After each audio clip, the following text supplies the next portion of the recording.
Just a short break. We'll be back with his running mate, Johnathan D. Masters.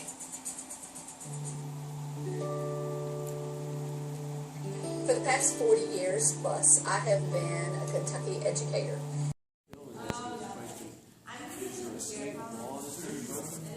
Yeah, I told him.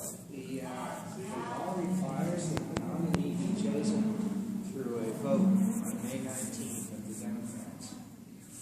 Whichever Democrats are motivated to come to the polls. They are trying to substitute their own little...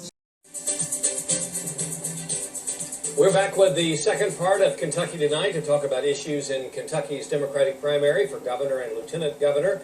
Johnathan D. Masters is a candidate for lieutenant governor on a slate with Jeffrey M. Jeff Young. The other Democratic candidate for lieutenant governor on the primary ballot is State Representative Sandy Overly on a slate with Attorney General Jack Conway. We invite your questions tonight from Kentucky viewers. Send questions on Twitter at BillKET. Send an email to kytonight@ket.org. Use the web form at ket.org/kytonight.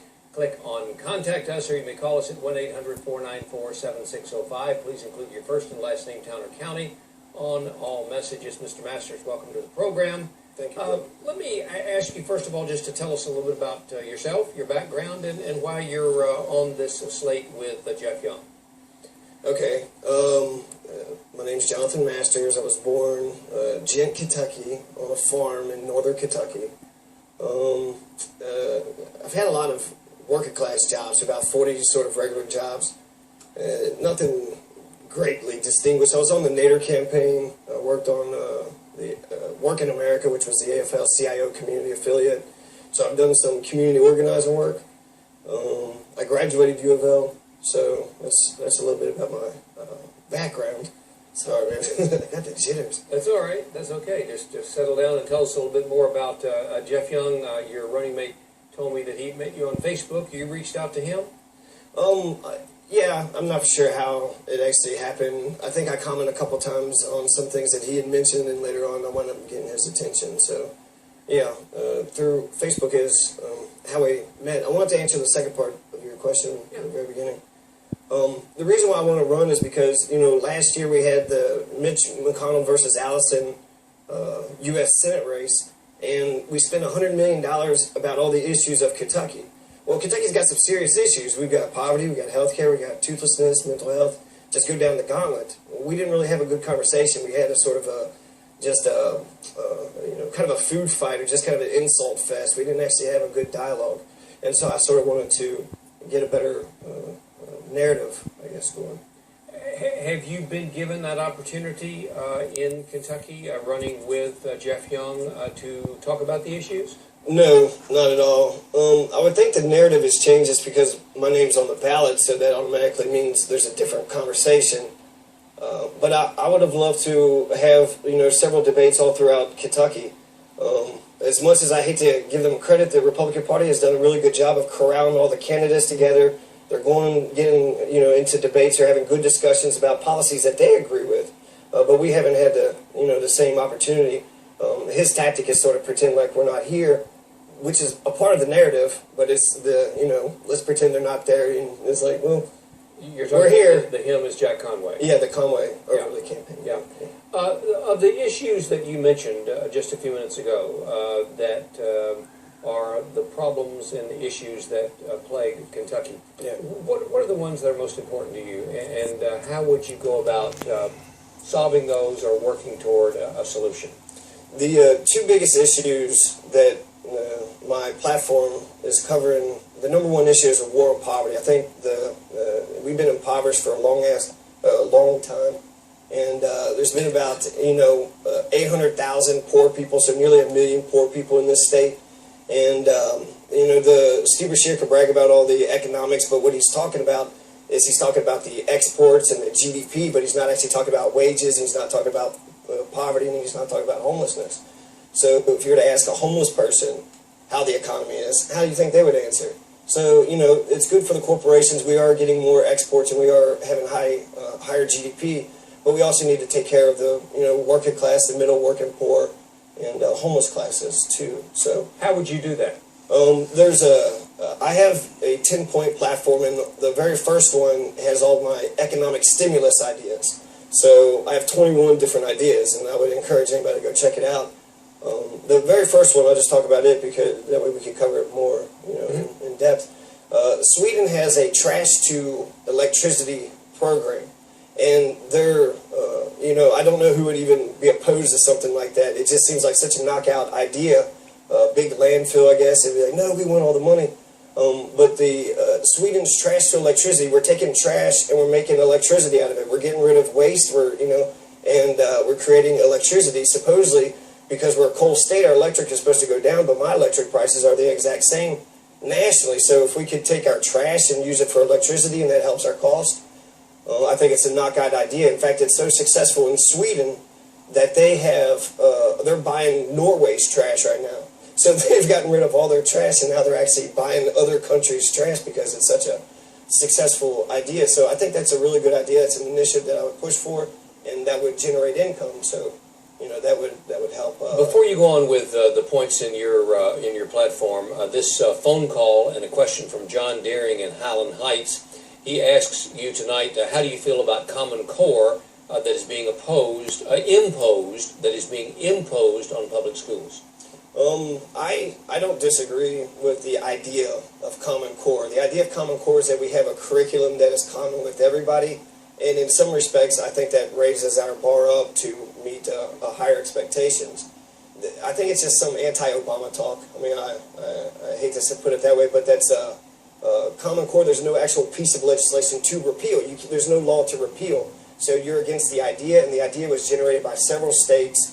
And then it went to the national level. So the idea of having a common curriculum, I think, that's what makes us Americans. That's what makes us Kentuckians, is that we all had to go, get our math and social studies and science. And so the idea of the curriculum, I'm not against having a common curriculum. There is some, finer points that some nuanced details that I want to sort of tinker with. But the other question that came in on the first portion of the program to Mr. Young about medical marijuana. Are you in favor of medical marijuana? Absolutely. I think that's actually one of the biggest planks of our platform. You want to talk about generating some money. That would take Kentucky from being one of the poorest states to one of the richest states. And if you look across the United States, you have Alaska, Colorado. You've got D.C.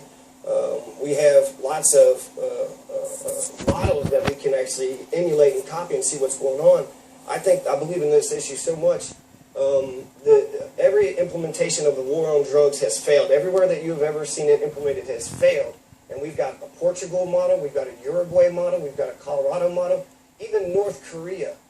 North Korea has legalized marijuana. And you want to talk about totalitarian, fascist, oppressive regime.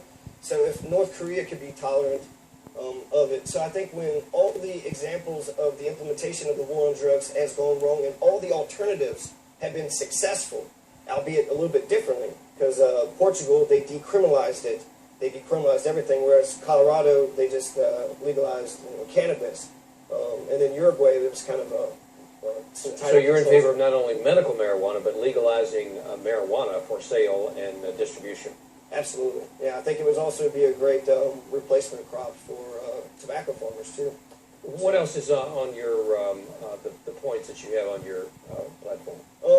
I got 21, so I really would want you to check it out. There's just different ideas that I have. I think the biggest concern that I would have is how to raise revenue without raising taxes. I am a progressive, so I wouldn't raise any taxes on the 99%, but if we have to raise a marginal tax on the income of the 1%, I'm not against that. But I think that we can raise revenue without actually raising taxes. One of the best ways to do it is just have a robust economy. So if we had a great economy, the sales tax would actually, you'd get more sales tax by having more transactions. Are you in favor of expanded gambling?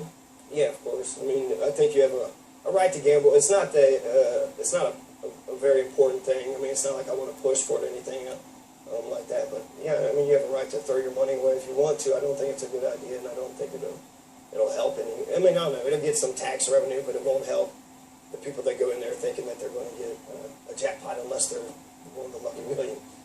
What's another point? Another point that I was wanting to, what Somerset did with buying a gas station. You want to lower gas prices? You can buy 10 gas stations all throughout Kentucky, And right now Louisville has a problem with a monopoly. Marathon is sort of has a monopoly, and they're raising rates higher than all the surrounding counties. So if they, if the Louisville or the state of Kentucky actually bought, I'd say 10 gas stations. You don't want them to overrun the market, but I think they have a stake in the market in order to bring the profits, or to bring the prices down, which is good for consumers. I think that's a good idea. So I think what Somerset did with buying gas stations. So that's a couple ideas. Buy a couple gas stations. Sweden's trash to electric program, end of the drug war, end corruption. I think that's another good way to make some money. I would think that was a conservative perspective too. Ending corruption, we're spending all this money for just to throw it out the door, and people are making like six figures. There's 35,000 state employees, and a lot of them are making six figures. Meanwhile, Owsley County has a per capita income of $10,000. So Rick Pitino, he basically makes the same amount of 350 Owsley Countyans. That's 350 Owsley Countyans that one person is making, and it's not a criticism on Rick Pitino. He could be doing a fine job and deserve all that money, might bring in some money, but just comparing the inequality, it just What about economic development and the creation of jobs? Is it you've probably heard this debated during the campaign season? Is it the government's responsibility to create jobs? I think we're all Keynesians now, so I think that they have, I think they have some sort of. It's not their job. It's not their job, but I think they have an invested interest to do something about it. Typically, Republicans want to cut taxes, and that's the stimulus that they get to sort of rejuvenate the economy. And progressives are more about increasing spending, increasing taxes on the wealthy. First time you've run for public office? The second time. I ran for state representative. This is more of a serious effort. I was sort of, I guess, playing around on the internet. Has it been a good experience for you? As far as, no, I mean, I would love to. I asked Jack Conway and Sandy Overly, via Twitter. I don't have their phone numbers. If I had their phone numbers, it'd be better to call. But I would love to see Lincoln Douglas debates, all across the state, and we could actually talk about the issues that's plaguing Kentucky, and really hash out these different details. I think it would also make him more battle ready for the November race. All right, Mr. Masters, thanks very much for being here tonight with us. We appreciate you coming in. Tune in Friday night at 8, 7 Central for Comment on Kentucky with Bill Bryant. And join us next Monday for Kentucky Tonight when our scheduled guests are Republican candidates for Lieutenant Governor. Thanks for watching, and for KET, I'm Bill Goodman. Good evening.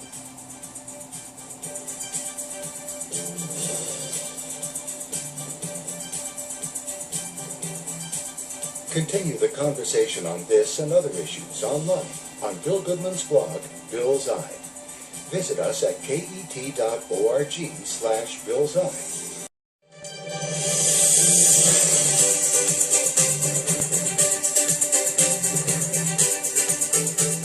Welcome to Kentucky Tonight. Good evening. I'm Bill Goodman. Tonight we'll discuss issues in Kentucky's Democratic primary for governor and lieutenant governor. We begin with Jeffrey M. Jeff Young, a candidate for governor. The other Democratic candidate for governor on the primary ballot is Attorney General Jack Conway. We invite questions tonight from Kentucky viewers. Send questions on Twitter at BillKET. Send an email to kytonight@ket.org. Use the web form at ket.org/kytonight. Click on Contact Us, or you may call us at 1-800-494-7605. Please include your first and last name, town or county on all messages. Mr. Young, welcome to the program. Let's begin by just asking you to introduce yourself. Tell us a little bit about your background and why you want to be governor. Well, I moved to Kentucky 33 years ago, Lexington, Fayette County. Love it here. I have a background in economics and mechanical engineering.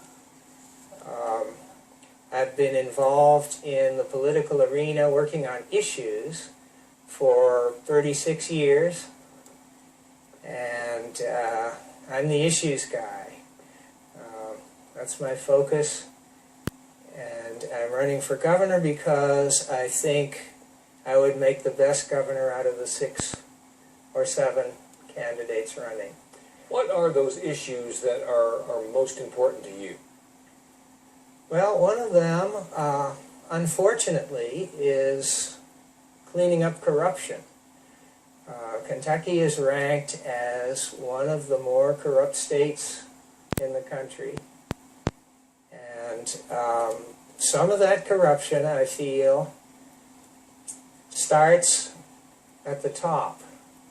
I'm talking about the top of the Democratic Party with Governor Beshear, my opponent, Jack Conway, Allison Lundergan Grimes. I'm suing them for trying to rig the primary this year. And how did they go about doing that? That calls for you to label them as corrupt. It all has to do with violating Kentucky Democratic Party bylaws. Certainly any individual is free to support anyone he or she wants, but the bylaws require that the party not endorse any Democrat before the primary. On February 9th, they held a unity press conference at the Democratic Party headquarters in Frankfurt, so-called unity press conference. They didn't invite me. I found out about it through a Democratic friend of mine. I attended. I asked to have as many minutes at the microphone